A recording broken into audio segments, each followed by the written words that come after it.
주님, 연예인교회와 슈카이나 워십 선교단의 이번 주 예배와 사역에도 함께하여 주시고 강대상에서 선포되는 말씀마다 또 워십 단원들의 발걸음마다 영혼들이 깨어지고 회복되는 능력으로 역사하여 주시기를 기도드립니다. 오늘 예배를 인도하시는 김성님 목사님 입술에 넘치도록 흐르는 풍성한 기름 부음을 허락하여 주시고 강력한 성령의 말씀이 선포되기를 기도합니다. 주님의 임재가 가득한 시간이 거룩한 시간이 되기를 기도드리며 주 예수 그리스도의 이름으로 기도드립니다.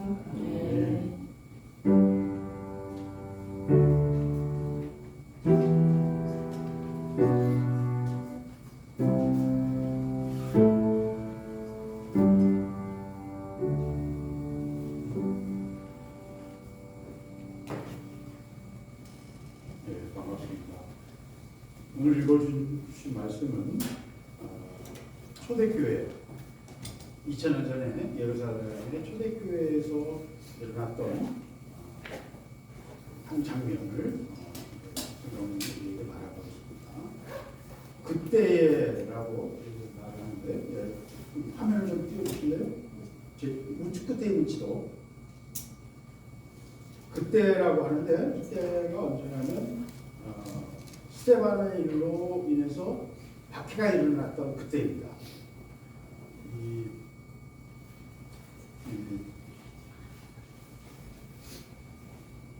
당시를 이제 연대를 정확히 이해하는 건 이게 좀 어렵습니다. 왜냐하면 예수님이 언제 오셨느냐가 이게 어렵거든요. 우리는 이제 당연히 2000년 전 AD 1년, 1년이 예수님 오신 해라고 생각하지만 좀 중간에 역법을 계산할 때 연대를 계산할 때 실수를 했어요. 실수를 했어요. 그래가지고 4년의 역사가 또 없었구나. 이거를 전체 화면으로 됐습니다. 4년을 빼먹었어요. 4년을 빼먹었어요. 그래가지고 예연이가 앉아서 그걸 붙잡고 있어요. 잠깐만 하면 되니까 4년을 빼먹었기 때문에 지금 29년에 오셨을 거라 BC 4년경에 왔을 거라고 생각하는데 그거보다 더 오래된 것 같아요. 두 가지가 있는데 헤롯이 예수님이 태어난 다음에 베들레헴을 아이들을 죽였잖아요. 근데 그 헤롯이 죽은 게 BC 4년이에요. 그러니까 예수님이 태어나신 거는 분명히 BC 4년보다 더 오래잖아요.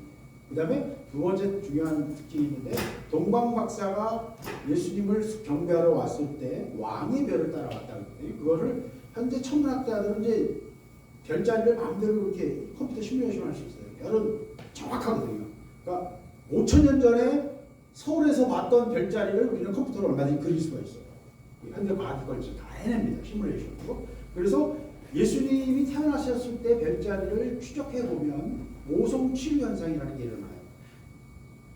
이 금성, 화성, 목성, 토성, 천왕성까지 5개의 별들이 또는 수성이 들어갈 때도 있어요.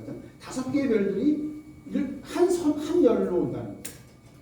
이때 한 열은 정확하게 앞으로 나란히 해서 직선이 아니고 대강 사람의 눈으로 볼 때 이렇게 볼 수 있는 그게 오성 치유 현상인데 그게 굉장히 희귀해요.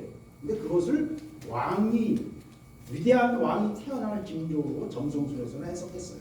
페르시아 점성술에서 그 오성 치유 현상 자체를 대부분의 나라에서 그 위대한 왕이 태어날 어떤 징조로 봤어요. 그래서 그 오성 치유 현상이 일어났던 게 BC 7년경이에요. 7년경. 그래서 아마 예수님이 BC 7년경에 오셨을 것이다 라고 생각을 해요. 그래서 6년, 7년 이 정도가 현재 정확한 거예요.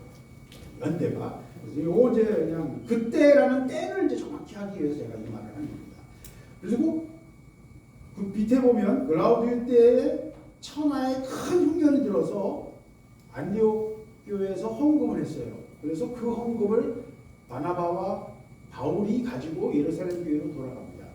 여기서 예루살렘 공의회가 크게 두 번째 공의회가 일어나는데 굉장히 중요한 결정들을 하는데 그때가 바로 로마 역사에 정확히 기록되어 있어요. 그게 BC 48년, 46년부터 48년 사이에 글라우디우스 황제 때 거대한 대규모 기근이 팔레스타인 지역에 있었어요. 기상이변이 항상 일어나거든요. 굉장히 오랜 주기로. 그래서 그 기상이변이 정확히 기록되기 때문에 그때라는 건 바로 BC 48년, 49년. 안디옥 교회가 처음 서서 교회로 서있을 때가 최초가 BC 46년에서 48년 사이에, 그 3년의 기근 사이에, 그 기근이 들었을 때에 안디옥 교회를 바나바와 바울이 와서 세웠더라고요.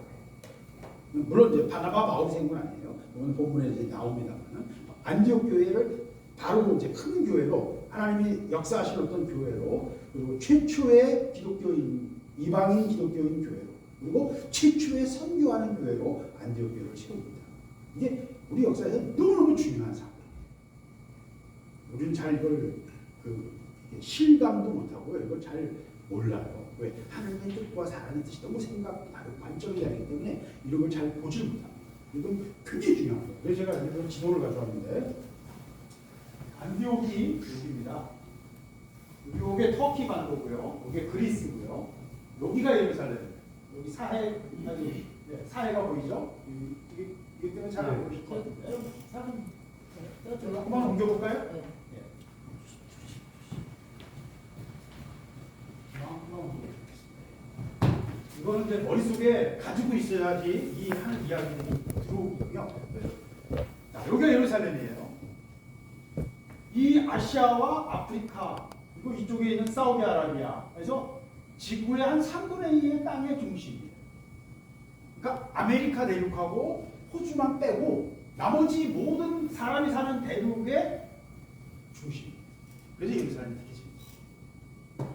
하나님의 지리학이에요. 하나님은 여기서는 어디든지 다 만들어 갈 수 있잖아요. 그리고 아프리카에서 시작됐다고 생각되는 우리 아프리카 이부, 이걸 왜 알 수 있냐면 DNA를 통해서 알 수 있어요. DNA 분석으로 다 나옵니다. 10만 년 전에 아프리카에서 출발한 우리 조상들이 전 세계로 흩어졌다 알 수 있거든요. 그러면 창세기에서 말한 거하고 아담하고 다르네? 아니요. 거꾸로 올라가거든요.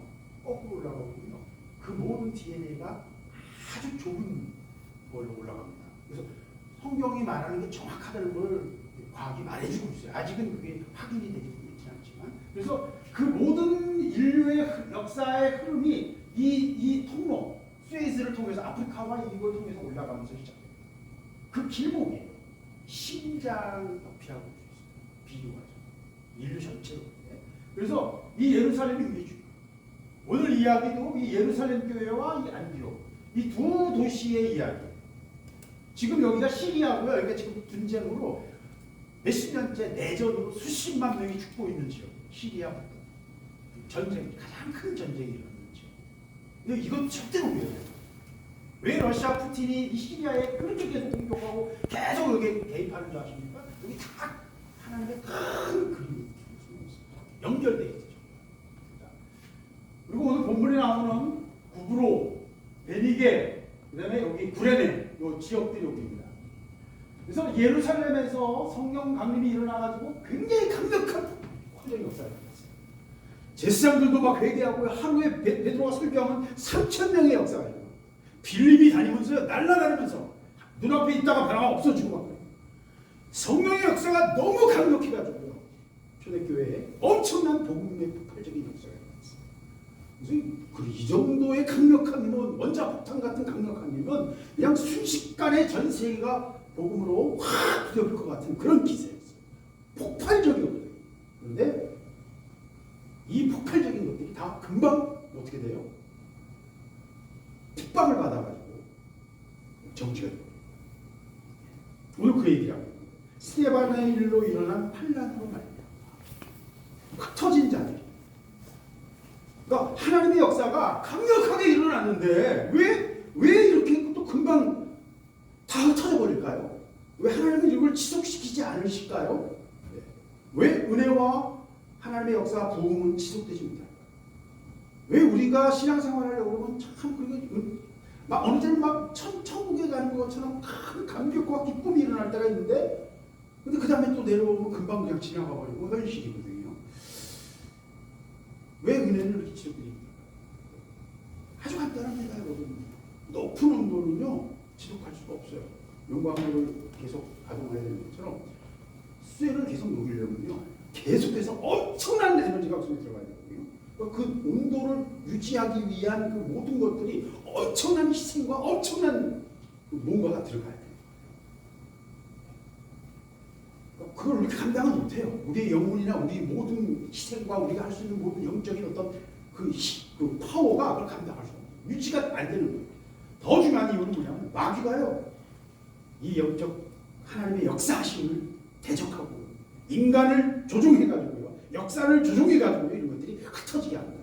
이 스데반의 일도 무엇 때문에 생겼어요? 유대인들의 시기와 질투, 그리고 그들이 권력을 갖고 있으니까, 인자를 갖고 있으니까 그들을 통해서 핍박을 하고, 스데반을 돌로 쳐 죽이고 야고보를 헤롯을 통해서 죽이게 하고, 온 기독 예수 믿는 사람들 다 흩어지게 합니다. 그래서 그때는 12제자 외에는 모든 예수 믿는 사람들은요, 회개하고 예수를 구주로 고백하던 사람들은 전부 다 흩어져. 생명을 유지해야 되니까, 목숨을 지켜야 되니까. 그러니까 제자들은 이 땅 여기에 거하라고 하셨으니까 그 말씀을 지키기 위해서 숨어서 지내고, 베드로가 어떻게 숨어서 지내는지 여러분들이 이게 잘 나오잖아요. 감옥에 가기도 하고, 천사가 끌어내기도 하고, 또 야고보는 숨기당하고, 그런 핍박받는 시대에서 왜 그렇게 됩니까? 하나님의 역사를요, 사단은 또 인간의 모든 역사를 통해서, 인간의 어떤 권력자들을 통해서 사단은 대로 또 일어납니다. 하나님은 인간을 통해서 하나님의 일을, 뜻을 이루기를 원하시고요, 사단은 인간을 속여서, 선악과 이후로 계속 인간의 마음을 속여서 하나님의 일을 막도록, 인간이 하나님의 뜻대로 행하지 못하도록 하는 싸움을 계속 지는 겁니다. 이 현장이 우리가 살고 있는 세상인 것입니다. 그래서 엄청난 성령 강림의 역사가 일어났음에도 불구하고, 수많은 열매가 맺었음에도 불구하고 환란이 일어나서 다 흩어져요. 마치 불이 확 일어났다가 그 불을 삽 같은 걸로 확 트니까 불이 확 퍼지듯이, 그러면 불꽃이 쫙 퍼지잖아요. 불이 번지잖아요. 산불이 나면 그래요. 거대한 나무가 불이 붙어버리면 막 타버리잖아요. 그러면 강한 바람이 그 불 때문에 일어납니다. 그러면 그 바람이 그 타고 있는 재들이, 넓은 재들이 막 날아다니고, 그 재가 막 수킬로에 걸쳐서 날아가요. 불이 막 날아다니고. 그 실제 자연에서 일어나는 겁니다. 건조한 시기에 호주에서나 캘리포니아 같은 그런 불나는 그 장면, 산에 보면 불들이 막 그냥 날아다니는 불꽃. 그래서 그게 불이 번지고 수천 킬로미터까지 수백 킬로미터까지 번져서 수천 또 수만 제곱킬로미터의 산을 다 태우고 엄청난 일이 일어납니다. 환란으로 인해서 예수 믿는 자들을 다 흩어버리셨어요. 죽은 거죠. 그렇죠? 불을 꺼버린 거죠. 그런데 하나님은 또 어떻게 사용하세요? 마귀는 마귀의 일을 하고, 하나님은 흩어진 사람들을 통해서 또 어떻게 하는 거예요? 조금 전에 제가 묘사한 것처럼 산불이 퍼지듯이 숯들이, 불꽃들이 퍼지면서 그 퍼져나가는 곳에서 또 불을 일으키고, 지금 그 얘기를 정확히 하고 있는 거예요. 베니게와 구브로와 안디옥에 이르러, 그러니까 흩어진 사람들, 불꽃들이 베니게와 구브로와 안디옥, 이 베니게가 여기고요. 페니키아 이거 해안. 우리가 페니키아 사람들 아시잖아요. 페니키아 사람들이 카르타고가 여기쯤 있고요. 이 페니키아 사람들이 이 지중해 교육을 주로 했었어요. 그래서 페니키아의 왕 두로 왕이 솔로몬의 왕궁을 지어줬잖아요. 그리고 두로의 선단이 솔로몬의 모든 무역을 진행하는 실질적으로 선대였어요. 그러니까 페니키아하고 이스라엘하고는 아주 가까운 사이입니다. 그래서 이 페니키아 지역, 그다음에 구브로가 요거예요. 지금 키프로스. 지금은 이 그리스하고 이 터키가 여기 키프로스가 또 남북이 분단돼가지고 전쟁 중입니다. 그래서 키프로스. 그리고 구레네는 여기. 여러분이 십자가를 내시셨던 구레네 시몬 아시죠? 지금 리비아 땅입니다. 리비아. 이집트 옆에 리비아. 그 리비아에서 구레네 시몬이, 정확히 말하면 이 사람들이 다 누구냐면 디아스포라. 500년도에 마지막 그 유대가 망하면서 모든 유대인들이 다 흩어졌잖아요. 전 세계로 흩어졌거든요. 포로로 잡혀가서 또 도망가고, 목숨을 지키기 위해서 도망가고, 포로로 잡혀가고, 뭐 여러 가지 이유로 퍼져버렸거든요. 다 흩어진, 전 세계로 흩어진 유대인들 중에 이 구레네에서 온 시몬이 예수님을 대신했죠. 왜 이 사람들이 예수를 와요? 하나님께 제사를 드립니다. 몇 년 동안 예배 예배 안 드리다가 성전에 와서 예배 드리는 게 그들의 소원이에요. 지금 이슬람 교도들이 메카에 가는 거죠. 똑같은 거예요. 성지만. 그래서 그 사람들이 저축을 해서 평생 한두 번 정도 예루살렘 가서 예배 드려요. 그렇게 해서 모인 사람, 그 구레네 시몬이 우연히 시작하죠. 왜 구레네 시몬의 두 아들이 나중에 초대교회에 아주 유명한 지도자가 아주 훌륭한 사역자예요.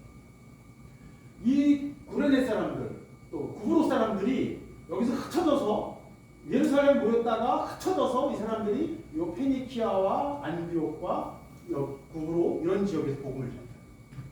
그리고 여기가 다소고요. 여기 다소가 바로 바울의 고향. 바울이 살았던 고향. 여기서 바울이 이제 예루살렘.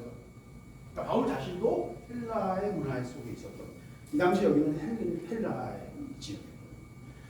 그래서 지도를 이제 좀 가지고 우리가 개념을 머릿속에 이걸 가지고 있어야 돼. 이걸 이해하지 못하면 하나님의 어떤 큰 그림을 우리가 이해할 수가 없습니다.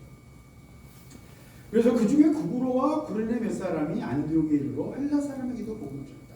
요 19절과 20절의 이 짧은 맥락이지만 이걸 정확히 이해해야 돼요. 19절에서는 누구에게 복음을 전했어요? 유대인들에게 복음을 전했어요. 이 사람들은 누구예요? 유대인들이. 디아스포라 유대인들. 해외에 나갔던 유대인들. 다 쫓겨나갔던 유대인들. 그들이 돌아와서 지금 예배를 드리는 거예요. 그리고 은혜를 받은 거예요. 예수를 만난 거예요. 예루살렘에 왔다가. 그리고 핍박을 받아서 도망가면서 다른 지역에 가서 복음을 전하는데 누구에게 전해요? 유대인들에게 전하죠. 왜?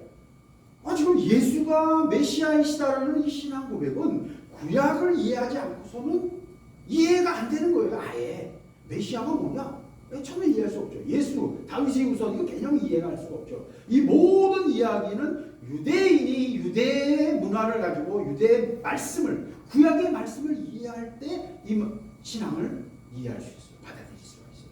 그러니까 당연히 유대인에게 복음을 전하죠. 그러나 이 사람들은 본질적으로 뭐예요? 유대인이지만 동시에 전 세계를 흩어져 살던 자기 지역의 문화와 언어를 잘 이해하고 있는 다소의 문화, 헬라어, 안디옥이면 헬라어, 안디옥 지역의 그 문화를 잘 이해하는 이중 문화에 가진 헬라인으로서의 정체성과 히브리인으로서의 정체성 두 가지를 동시에 갖고 있는 사람이에요. 이게 하나님의 전략이었어요.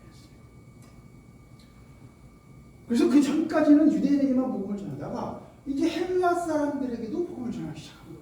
왜? 유대인들이 자꾸 반발을 하고 미워하니까 좀 이상한 사이비를 전달한다. 예수파다. 유대교는 유대교인데 예수파라고 그랬어요. 예수 사이비라고 그랬어요. 그래서 예수를 믿는 자들은 사이비다라고 유대인들이 자꾸 유대인 사회에서 손가락질을 하니까 이제 복음을 전할 수가 없게 되니까 이 사람들이 헬라인들에게 복음을 전하고. 그게 처음 일어난 일이었어요. 그래서 헬라인들에게서 복음을 전했는데 그때 21절 주의 손이 그들과 함께 하심에 많은 사람들이 믿고 주님께 어떤 선교사도 아니고요. 뭐 특별한 베드로나 빌립같이 무슨 은혜 받은 어떤 능력자도 아니고요. 그냥 흩어진 사람들이 유대인들에게 복음을 전하다가 유대인들이 하도 반발을 하니까 그래서 말이 통하는 헬라인들에게도 복음을 전한 거예요. 그랬더니 하나님이 막 역사하시고 주의 팔이, 여기서 팔이라는 말은 능력, 하나님이 역사하심, 하나님의 행하심이 나는 조금 이렇게 복음을 전한 것뿐인데 그게 막 하나님 막 일을 하십니다. 우리가 일하다 보면 그럴 때가 있어요. 하나님이 기뻐하시는 방향이 있어요. 그때는 사람의 방향을 따라 자기 계획을 따르지 말고요. 하나님의 역사하신 방향을 따라가요. 바람을 따라가요. 굉장히 중요한 영적 지혜입니다. 하나님의 행하심을 따라가야지요. 내 계획을 따라가면 안 돼요. 내가 그럴듯한 것을 따라가면 안 됩니다. 굉장히 중요한 포인트예요. 바람이, 성령의 역사하심이, 흐름이 어느 쪽으로 가는지, 물이 어떻게 흐르고 있는지를 빨리 캐치해야 돼요. 영적 흐름을 빨리 따라가야 돼요. 이게 중요한 거예요. 주의 손이 그들과 함께 하시니 수많은 사람들이 믿고 많은 열매를 걷다. 그랬더니 예루살렘 교회에서 그 12제자가 있었잖아요. 물론 이때 이제 야고보가 죽었을 때 11제자예요. 제자들이 그 얘기를 처음 들었어요. 그래서 많은 헬라인들이, 이방인들이 믿고 예수를 고백한다는 거예요. 그래서 이 사건이 있기 직전에는 무슨 사건이 있었어요? 11장에 고넬료 사건이 있었어요. 그러니까 그 당시까지는 유대인들은 이방인들이 하나님을 알고 하나님께 돌아온다는 걸 생각할 수가 없었어요. 믿기가 어려웠어요. 받아들이기도 어려웠어요. 저 유대교를 믿겠습니다. 아무리 그래도 그 사람을 받아주지 않아요. 왜? 이 사람이 유대인이 되려면 뭐가 필요해요? 어머니가 유대인이에요. 내가 유대교 교육을 받아야 돼. 그러니까 그냥 잠깐 교육받는다고 내가 유대인이 되는 게 아니라는 거예요. 유대교는 나서부터 하나님 말씀으로 교육받아서 생각이 하나님 말씀으로 머릿속에 딱 잡힌 사람을 유대인이라고 해요. 엄마가 유대인이어서 유대교 교육을 한 사람만이 유대인이에요. 유대교의 규칙이에요. 그러니까 이방인들에게 유대교를 전한다는 생각조차도 안 했어요. 아예 처음부터 할 수가 없었어요. 그런데 하나님은 그런 유대인들의 완고함과 묻어있는 생각들을 바꾸시고 하셨어요. 그래서 베드로에게 온갖 부정한 율법에서 그만 먹지 말라고 하셨던 그런 곤충과 여러 생물들을 부정한 것들을 내려보내셔서 이걸 먹으라고 하셨어요. 그걸 3번이나 하셨어요. 하나님의 뜻은 뭐예요? 모세 시절에 하나님이 주셨던 부정한 것을 먹지 말라고 하셨던 말씀은 분명히 유효하지만 그 부정함과 그 부정한 것을 먹지 말라고 하셨던 거룩함을 지키라고 하셨던 말씀과 이제는 때가 되니까 복음을 이방인들에게 가져가서 복음을 전해야 되는 시대가 온 거예요. 하나님 그 뜻을 그 전까지 유대인들에게 주셨던 그 뜻을 바꾸시는 것을 베드로를 통해서 시작하십니다.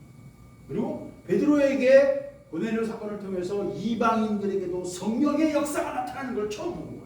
그리고 이방인에게도 하나님을 복음을 전하기를 원하시는 것을 인정했어요. 인정을 했지만 이방인에 가서 복음 전할 생각은 안 했어요. 이 사람들은 제가 아까 말했잖아요. 인간적인 생각, 유대인들로서의 자기들이 유대인에 대한 그런 자부심과 편견과 그 고집이 너무 강력했거든요. 우리만이 하나님의 선민이라는 것이. 그리고 이거는 어려서부터 선민으로 교육된 사람만이 유대인이고 말씀으로 교육된 사람이 유대인이고 세상 사람들이 유대인이 될 수는 없다는 거예요. 혈통으로 믿죠. 머리로 그렇게 믿는다고 유대인이 되는 게 아니다라는 거죠. 그런 생각이 꽉 차 있었어요. 그거는 12지자도 마찬가지. 그들도 유대인이었어요. 그래서 예루살렘 교회는요. 지금의 눈으로 볼 때는 뭐예요? 유대인 문화 속에 예수를 구주로 고백하는 사람들이에요. 유대인이면서 동시에 예수를 구주로 고백하는. 그래서 하나님이요. 예루살렘 교회를 어떻게 하셨어요? 부셨어요. 누구를 통해서? 티투스라는 로마 장군을 통해서요. 예루살렘을 부셨어요. 예루살렘을 박살내요. 예수님께서는 이미 그걸 40년 전에 아시고 예루살렘아 예루살렘아 네가 내게 했으면 얼마나 좋았겠느냐. 내가 너를 품으려고 얼마나 노력했느냐. 그러나 끝까지 네가 저항하고 반대하고 나를 거역하는구나. 예수님 벌써 몇십 년 전에 예루살렘에 일어난 일들을 보시고서 안타까워 마지막 예루살렘으로 들어가실 때 이 고백을 이 이야기를 하십니다. 그리고 예루살렘이 박살나고 하나님이 닫으신 하나님의 뜻은 어디에 있었어요? 이방인의 때에 있습니다. 예루살렘이 70년에 멸망한 다음에 예루살렘 교회도 없어져 버려요. 만약에 예루살렘 교회가 계속 있어서 지금까지 있다면요. 기독교는 유대교로 먼저 개종을 하고 그 다음에 예수를 믿게 되는 이런 절차가 있어요. 그럼 예수 믿는 사람의 숫자가 엄청 적어서 왜? 유대인이 된다는 게 보통 일이 아니잖아요. 아까 말했잖아요. 엄마가 유대인이에요. 그러니까 그 사람이 예수를 유대교에 내가 들어간다고 해도 그 사람은 진짜 유대교가 아니에요. 그냥 유대교를 흠모하는 사람 정도. 그 사람의 자녀들로부터 엄마가 유대인일 경우에 그 사람 자녀들이 유대인으로 믿죠. 그 예수 믿기가 얼마나 어려워죠. 그죠? 살아서는 예수 믿을 수가 없는 거예요. 내 새끼들부터 예수를 믿을 수 있는 거예요. 예루살렘 교회가 계속 살아있었다. 이게 실제로 일어난 일입니다. 하나님은 정확하세요. 아주 정확하세요. 예루살렘 교회를 박살내요. 아무 이유 없이 박살낸 거 아니에요? 유대인들의 죄의 결과예요. 제일 큰 죄가 뭐예요? 예수를 십자가에 못 박은 죄까지 포함해서 자기들의 선택의 결과로 있는 것입니다. 하나님은 정확한 분이에요. 공평하신 분이고 공의로운 분이에요. 가난한 사람들의 죄가 차기까지 그들을 진멸하지 않아요. 죄가 차면 여호수아를 집어넣어서 진멸하게 합니다. 왜 광야에서 40년간 유대인들이 이스라엘 백성들이 왜 40년간 방황해야 했습니까? 죄가 차기까지 기다려야 했어요. 하나님은 정확한 분이에요.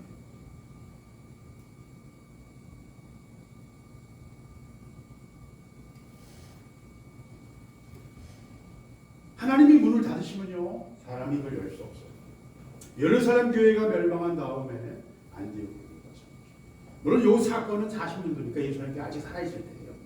그럼 최초의 교회가 아무도 의도하지 않았는데 우연히 어떤 사람들에 의해서 지금 이름도 몰라요.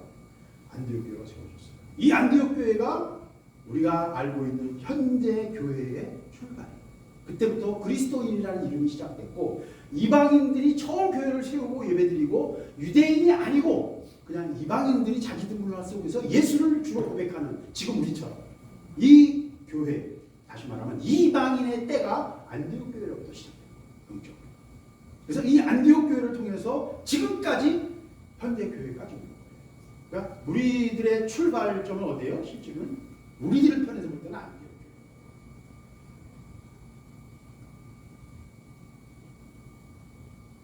그래서 이 안디옥 교회를 하나님이 세우시기 위해서 바나바와 바울을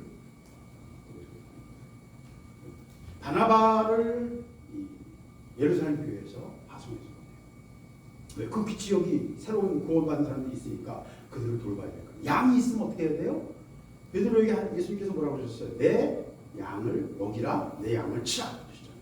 그러니까 제자들에게 주어진 사명은 예수 믿는 사람들을 돌보는 일이었어요. 그러니까 거기 예수 믿는 사람이 생겼으니까 이방인일지라도 그들에게 누군가를 보내야 되는 거예요. 그래서 바나바를 보낸 거예요. 그런데 바나바가 최초의 선교사로 안디옥 지역으로 나갑니다. 이 바나바는 누굽니까? 이 사람은 구브로사예요. 고향이 구브로예요. 키프로스. 유대인이지만 그가 살던 곳은 대대로 몇백 년 동안 살던 곳은 구브로예요. 키프로스예요. 그리고 바나바 누구냐면 베드로 앞에 자기 재산, 밭을 판 값을 가지고 베드로 앞에 넣어와서 다 초대교회가 서로 물건들을 통용하는 아무도 자기 것이라 자기 거라 주장하지 않고 그냥 하나 앞에 내 자기 재산을 내어놓고 다 함께 나누어 쓰는 그런 일들을 시작하게 된 게 누구 때문에요? 바나바. 그걸 따라하려고 아나니아와 삽비라가 하다가 죽임을 당했죠. 예, 흉내내려고 하다가 바나바가 바로 그런 사람이에요. 그래서 24절에 뭐라고 하냐면 바나바는 착한 사람이요 성령과 믿음이 충만한 사람. 착하다는 말은 뭡니까? 자기 고집, 자기 욕심, 자기 생각이 강하지 않은 사람. 그렇죠? 착한 사람은 뭐예요? 자기 걸 주장하지 않는 사람이 착한 사람이잖아요. 자아가 죽은 사람, 자아가 처리된 사람. 그러니까 자기 재산을 하나님께 나누죠. 자기 거라고 주장하지 않는 거예요. 예수님께서 부자 청년에게 뭐라고 그러셨어요? 내가 어떻게 하면 영생을 얻겠습니까? 그랬더니 네 재산을 다 팔아서 가난한 자에게 나눠줘라. 그리고 너는 나를 쫓아. 그러면 네가 영생을 얻을 것이다. 그러니까 그 부자 청년이 재산이 너무 많아가지고 그 사람도 선한 사람이고 그 사람을 예수님 보시면서 사랑스러워하셨어요. 왜? 그는 보기 드물게 재산을 많이 가지고 있었지만 정말 신실한 하나님의 사람. 그럼에도 그가 하나님께 나오려면 어떻게 해야 돼요? 자기 모든 것을 내려가요.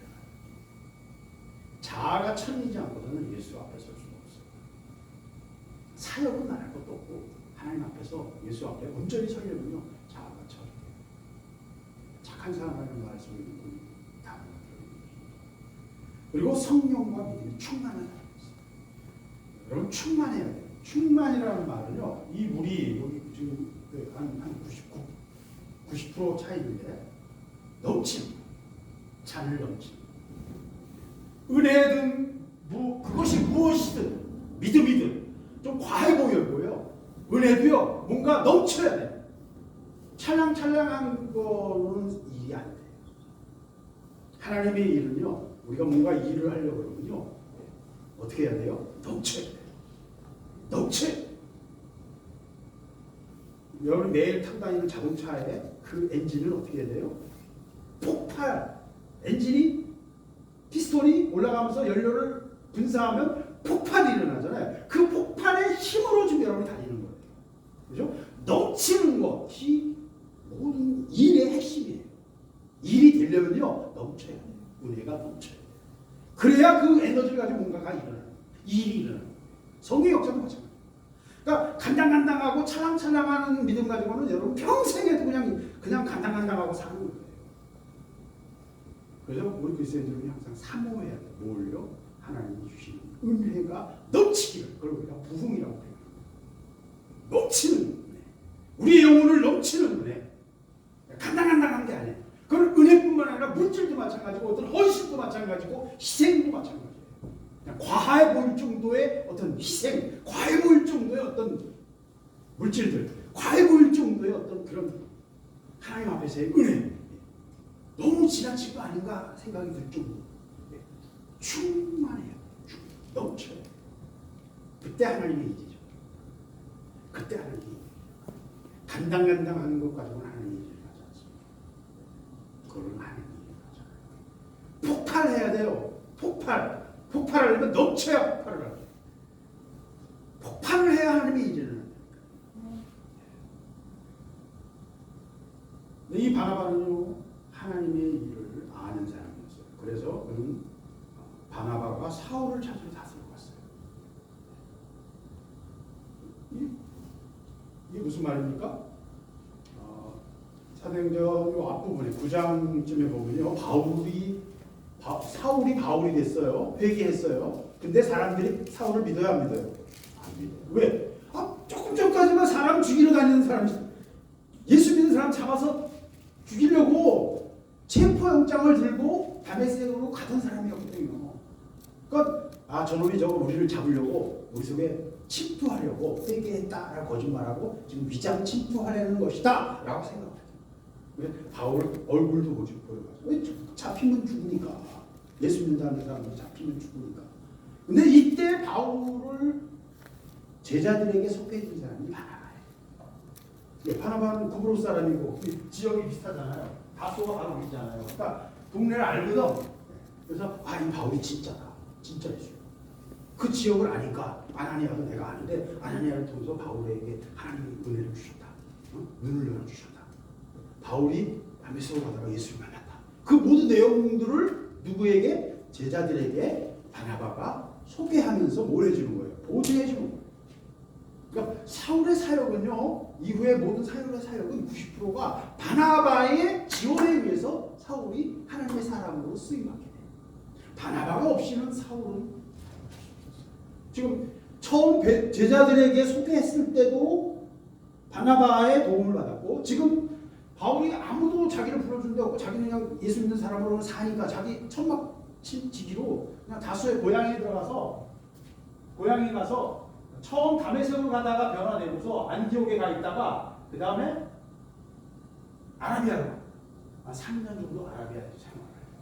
거기서 영적인 단계를 밟아요. 그리고 다시 돌아왔어요.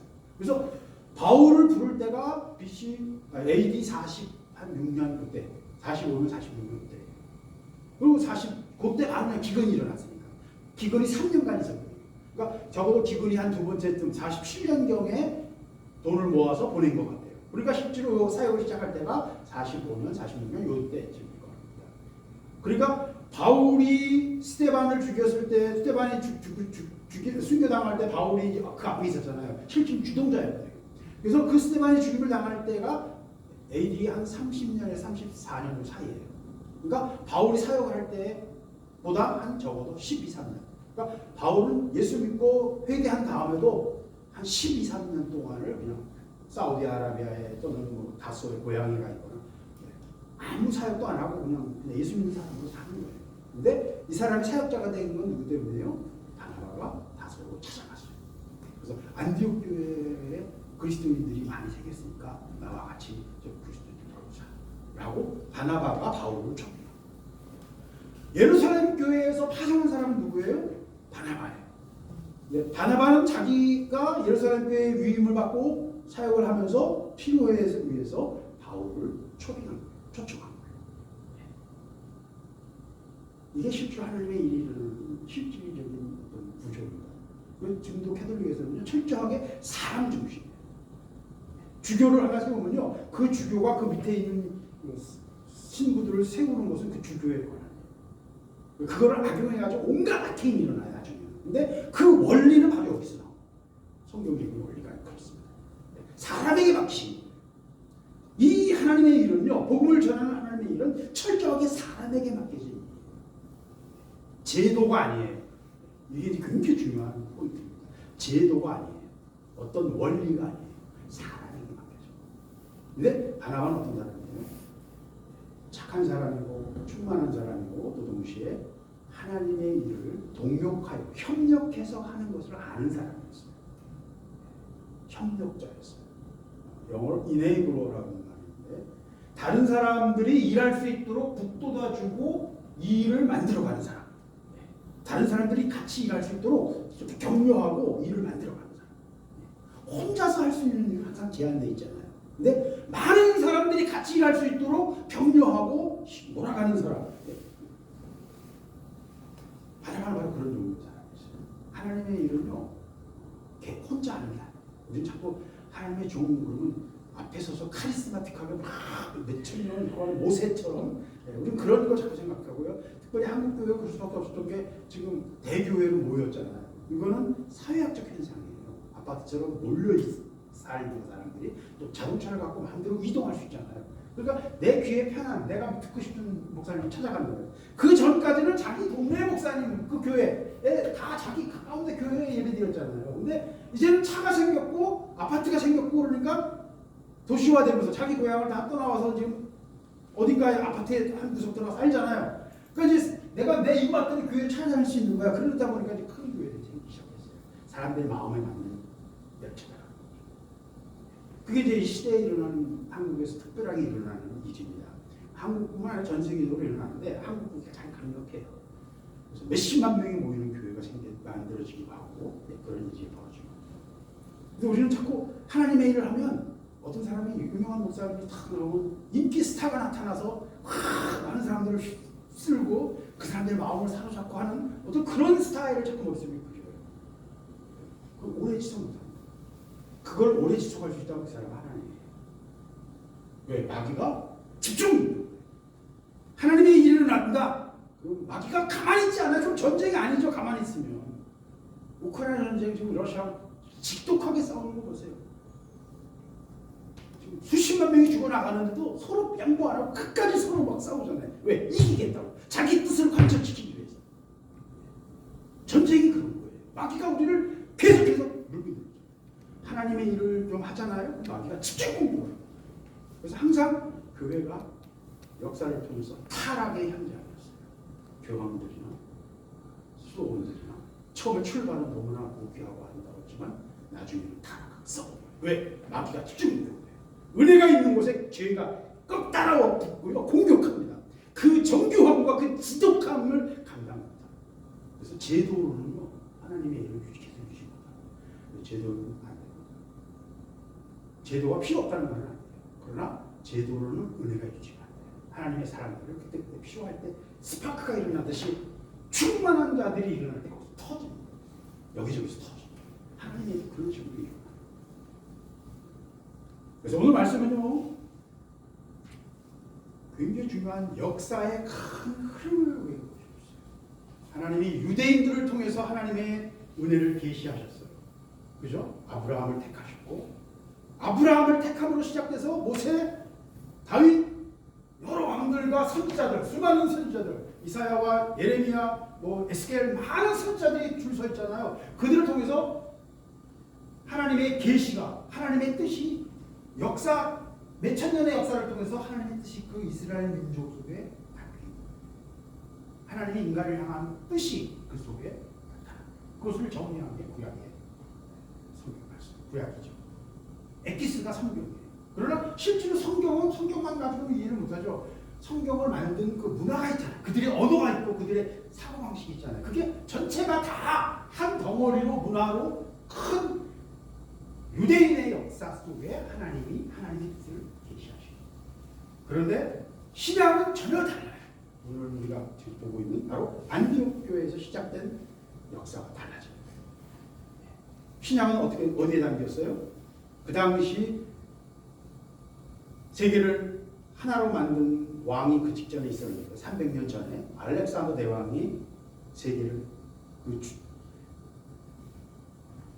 여기 보이는 이 모든 지역들을 다 인도까지 저 위에 아프가니스탄과 인도까지 이 주변 세계를 다 점령한 사람이 알렉산더.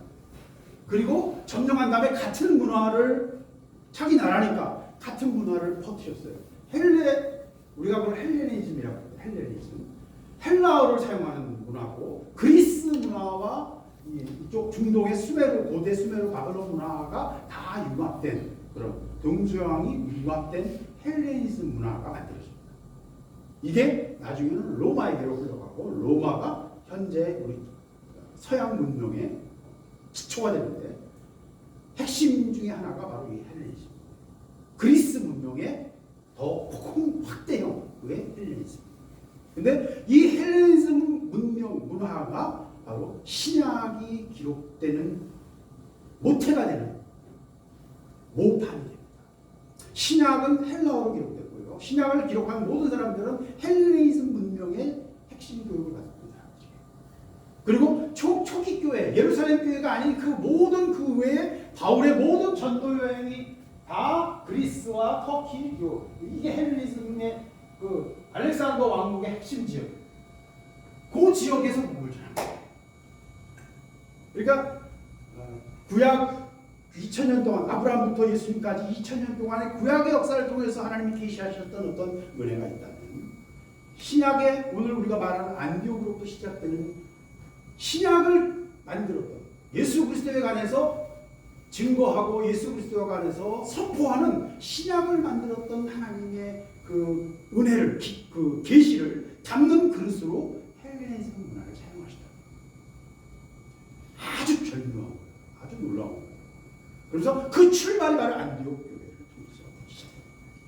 이거를 그 당시에 이해한 사람은 아무도 없어요. 지금 와서 우리가 역사를 2000년 뒤에 보니까 다 보이지, 그렇죠? 그 모든 흐름을 다 이제 이해할 수 있으니까 아, 하나님이 이렇게 하셨구나. 하나님이 이렇게 절묘하게 뭔가 가두셨구나. 예루살렘 교회가 없어지지 않았다면 우리는 지금 예수 믿을 수가 없어요. 한국까지 오지도 않았어요. 너무 번거롭잖아요. 유대인이 돼야 되고요. 모든 규례를 지켜야 되고요. 안식일에는 아무것도 하지 말아야 되고요. 예, 보통 일이 아니에요. 이게 보통 일이 아니야. 예수 믿는다는 게. 누가 예수를 믿겠어요? 하나님은 이 모든 것을 행하세요. 우리는 이거를 하나님의 경륜이라고, 하나님의 뜻, 하나님의 행하심이라고, 역사를 주관하시고 계시고 하나님의 거대한 흐름이 있지. 오늘 말씀이 우리에게 잘 말해주고 있습니다. 이 이야기가 우리에게 지금 뭘 말하고 있습니까? 예, 안디옥 교회가 여러분 이방인의 때에 이방인의 교회가 시작된 게 안디옥 교회고요. 이것이 이제 마감이 되어가고 있습니다. 때를 잘 분별해야 돼요. 어떻게 당신이 이걸 압니까? 왜 그렇습니까? 예루살렘 교회가 망했죠. 부서졌죠. 티투스에서 박살났잖아요. 그 예루살렘 교회가 다시 세워진 게 언제인지 아십니까? 십자가 운동 때 잠깐 세워졌어요. 다시 하나님의 교회가 다시 섰다 막 그랬어요. 근데 그건 인간들의 장난이었습니다. 그 당시에 십자가 운동은 정치적인 목적으로 또 여러 가지 경제적인 이유로 시작된 거기 때문에 십자가 운동으로 들어왔던 십자가 운동이 기독교인과 유대인들, 예루살렘에 이미 살고 있던 기독교인과 유대인들 또 이슬람인들을 학살했어요. 왜? 재물을 뺏겨서. 그러니까 그들은 강도다니였어요. 그 역사의 흔적이 너무 컸어요. 피해가. 이슬람이 지금도 기독교인들 향해서 원한을 갖고 있는 그 원한이 뭐 때문에요? 십자가를 가지고 했던 십자가 운동이 그들에게 너무 큰 상처가 지금도 원한을 갖고 있고 폭탄 테러를 하는 핵심이 이거 출발. 우리가 일본을 미워하는 것처럼 똑같은 역사 원한을 갖고 있습니다. 그래서 예루살렘 교회를 십자군들이 예루살렘에 나라를 세웠습니다. 예루살렘 왕국까지 세웠어요. 그러나 결국 잠깐 있다가 흩어졌어요. 사람의 힘으로 하나님의 일을 하려면 이루어지지 않아요. 지속되지 않아요. 더 큰 상처와 고통만을 남깁니다. 그러나 1948년 이스라엘이 독립했어요. 재미있는 건 같은 해 대한민국도 독립했어요. 마지막 때 이스라엘과 대한민국의 이 쌍둥이 같은 움직임은 참 이해하기 어려워요. 이거를 깊이 보면요, 하나님의 큰 그림이 있어요. 이스라엘이 다시 독립하는 것은 하나님의 일의 시작입니다. 이제 이방인의 때가 닫혀가고 다시 예루살렘 교회가 회복되는 시대로 들어가요. 왜? 하나님이 예루살렘에서 내가 영광을 받겠다라고 이미 구약에서 너무 많은 말씀을 이미 하셨거든요. 하나님은 뭘 제일 중요하신다고 했어요? 자기의 말을 내뱉은 말이 그대로 이루어지는 거. 하나님 그거 굉장히 자존심 상해하세요. 형식을 굉장히 중요하세요. 형식. 말씀하신 대로 이루어져야 돼요. 예수님도 그걸 의식하고 일부러 나귀를 타고 가시더라고요. 말씀하신 대로 이루어져요. 역사가 이루어진다고요. 이게 얼마나 어려운 일입니까? 여러분 제가 얘기했지만 자폐증 환자들을 데리고 뭔가 일하는 거와 똑같다니까요. 역사가 마음대로 이루어집니까? 사람마다 성질대로 막 움직이는데 이 모든 역사를 가지고 하나님의 뜻으로 이루어 가신다는 것 자체가 하나님의 놀라운 능력과 경륜, 하나님의 지혜를 우리에게 보여줘요. 예언이 중요한 게 바로 있습니다. 하나님은 역사를 관통하고 계셔서 말씀하세요. 하나님이 자기 존재, 내가 하나님이다라는 자기 존재 증명으로 가장 중요한 게 예언인 거예요. 기적은 쉬운 거예요. 죽은 자가 일어나는 건 쉬운 거예요. 역사가 하나님이 말씀하신 대로 이루어지는 모습이 일어나는 것, 이것처럼 어려운 게 없어요. 어떻게 그렇게 가능해 그게. 몇천 년 뒤에 일어날 일들을 그 사람마다 다 다른 생각을 갖고 있는 사람들이 지 마음대로 움직이면서 흘러가는 역사를 어떻게 하나님 미리 말씀하시냐고. 그 하나님의 지혜와 능력이 거기 드러나는 거예요. 네, 하나님이 하신 마지막 이야기는 뭡니까? 예루살렘 교회가 다시 회복될 것이고 내가 예루살렘에서 영광을 받을 것이다 까지 구약에 선포하셨고 계시록에서는 뭐라고 해요? 그 예루살렘 교회 성전이 하나님께 예배를 드리고 그 성전에서 적그리스도가 나타나서 성전을 더럽히고 하나님의 종들을 죽이는 시대가 온 거예요. 마지막 핍박이 온 거예요.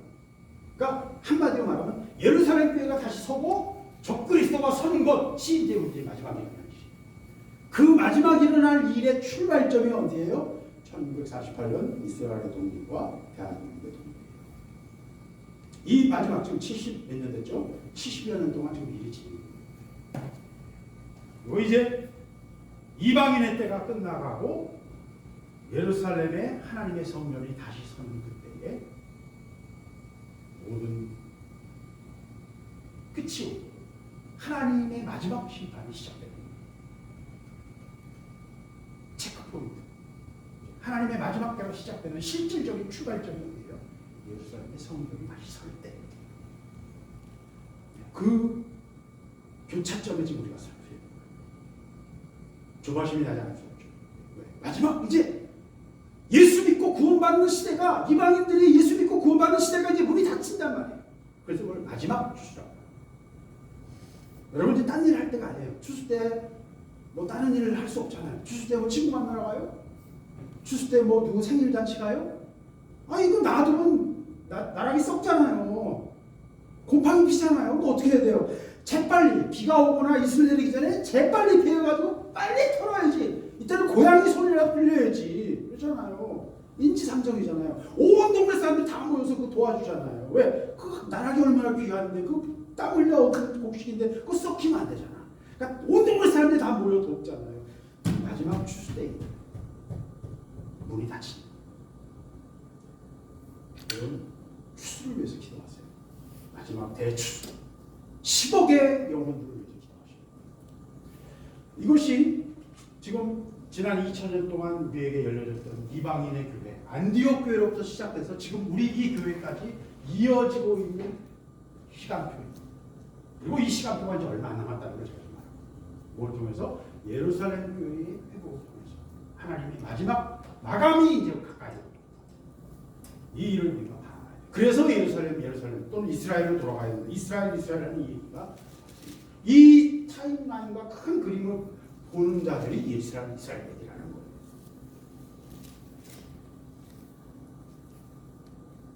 하나님의 일에 여러분이 쓰임받을 수도 있고 쓰임받지 않을 수도 있어요. 여러분이 눈 뜰 수도 있고 눈 뜨지 않을 수도 있어요. 그러나 하나님은 하나님의 일을 하십니다. 제일 중요한 게 뭐예요?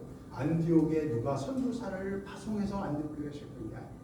하나님이 불을 흩으시니까 흩으시니까 재가 튀어나가면서 그 재가 여기저기서 불을 붙지. 사람의 계획이 아니었어요. 사람의 의도도 아니었어요. 하나님의 일은 하나님이 행하세요. 여러분이 계획하는 거 별로 중요하지 않아요. 중요한 거는 여러분이 얼마나 순종하며 깨어있는 사람이 되는 거예요. 얼마나 충만한 자가 되는 거예요. 바나바는 이런 계획에 대해서 하나도 몰랐어요. 그러나 그가 충만한 자고 착한 자이기 때문에 그가 이 하나님의 마지막 때의 일을 안디옥 교회에 기초를 놓고 최초의 선교하는 교회가 되고 최초의 이방 교회가 되고 가장 중요한 기독교 신앙의 중추를 놓았던 안디옥 교회를 세운 사람이 누구예요? 바나바와 바울이에요. 근데 핵심은 누구예요? 우리 바나바는 기억 못하잖아요. 바울이 나왔죠. 그러나 바울이 큰 소리 칠 수 있어요? 바울이 딴 사람 앞에서 큰 소리 쳐도 바나바 앞에서 큰 소리 못 쳐. 왜? 절대적으로 바나바에게 여러 가지 신세를 지고 있잖아요. 바나바가 없었으면 바울이 없었다니까요. 이게 사역의 핵심이에요. 언놈도 잘난 체 하면 안 돼요. 언놈도 내가 하는 건 없어요. 다 그놈이 그놈이에요. 동욕할 줄 알아요. 이게 너무 중요한 교훈이에요. 우리가 시대의 흐름에 따라가야 돼요. 그래서 이 시대가요, 사역이 신학교들이 하도 분립해가지고 수백 곳의 신학교가 생겨서 수십만 명, 수만 명, 수십만 명 목사님들이 있어요. 이 한국 교회가 지금 큰 문제인데 저는 이게 문제라 생각하지 않아요. 왜? 여기 하는지 일을 하시고 이만큼 이제 뭔가 쌓였어. 다음은 뭘 해야 되죠? 흩어야지. 한국 교회가 깨어 기도하여 부흥해서 흩어질 수가 있고 우리가 부흥하지 않으면 어떻게 돼요? 하나님이 흩으세요. 뭘 통해? 전쟁을 통해서 흩으세요. 베트남 500만이 보트피플로 나갔잖아요. 그렇죠? 이스라엘이 왜 전 세계로 흩어졌어요? 전쟁의 결과로. 한국교회 정신 안 차리면 전쟁으로 중국과 미국과 한국 전쟁으로 중국과 일본, 대만 이런 나라들이 러시아, 북한, 중국 세 나라와 한국, 일본, 대만, 미국 네 나라가 전쟁을 벌여가지고 박살이 나서 한국 사람들이 다 해외로 도망다니는 그런 신세가 될 수도 있어요. 어느 쪽이 될지는 나는 몰라요. 중요한 거는 하나님은 어떻게 하신다? 흩으신다. 기억하십시오. 기억하십시오.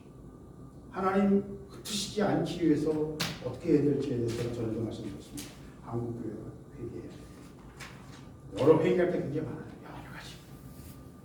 한국교회 안에서의 여러 가지 회개합니다. 죄들, 일본과의 관계, 중국과의 관계 속에서 우리 가진 죄, 우리는 생각지도 못한 여러 가지 많은 것들을 회개하고 하나님께 있는 거예요. 그러면 흩으실 때 전쟁과 하나님의 방법으로 흩으시지 않고 제가 기대하는 것처럼 한국과 대한민국이라는 나라 그리고 중국의 1대1로 이 여러 가지들이 지금 뭔가 막 만들어지고 있어요. 대한민국이 국방에서도 전 세계에서 가장 강력한 어떤 그 공급국가로 지금 일어서고 있거든요. 이게 절대 가벼운 게 아니에요. 이 모든 것들이 어우러져서 하나님의 뭔가 스케줄, 하나님의 계획이 지금 안디옥교회에서 일어났던 것처럼 뭔가 진행될 수도 있어요. 그 핵이 누구예요? 한국교회의 그리스도인들이에요. 그래서 순기능으로 우리가 사용해질 수도 있고 아니면 그냥 흩으셔서 오늘 안디옥교회를 세웠던 것처럼 흩으셔가지고 한국 사람들이 여기저기 쫓겨다니면서 복음을 전하게 될 수도 있어요. 하나님의 손길 앞에서 우리가 깨어있어야 됩니다. 한국교회가 깨어있지 않으면 엄청난 일들이 이제 우리 앞에 기다리고 있을 거예요.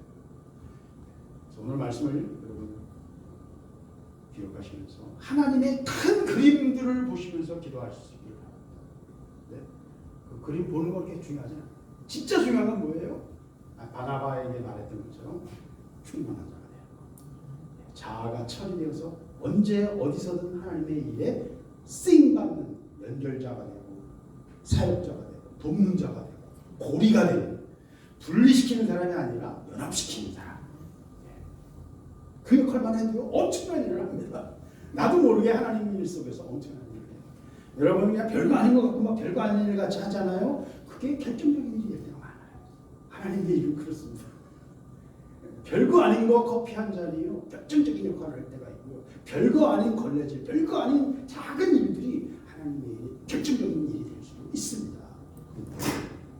하나님의 지혜는 놀라운 것이기 때문에 안디옥교를 통해서 우리에게 길을 열어주신 하나님의 손길을 행하심을 보면서 또 이 시간 우리가 하나님의 일에 어떻게 쓰임받을 것인지를 깨어 기도하면서 한국교회 부흥과 회개를 위해서 같이 기도하시는 저와 여러분 될 수 있길 바랍니다. 기도하겠습니다.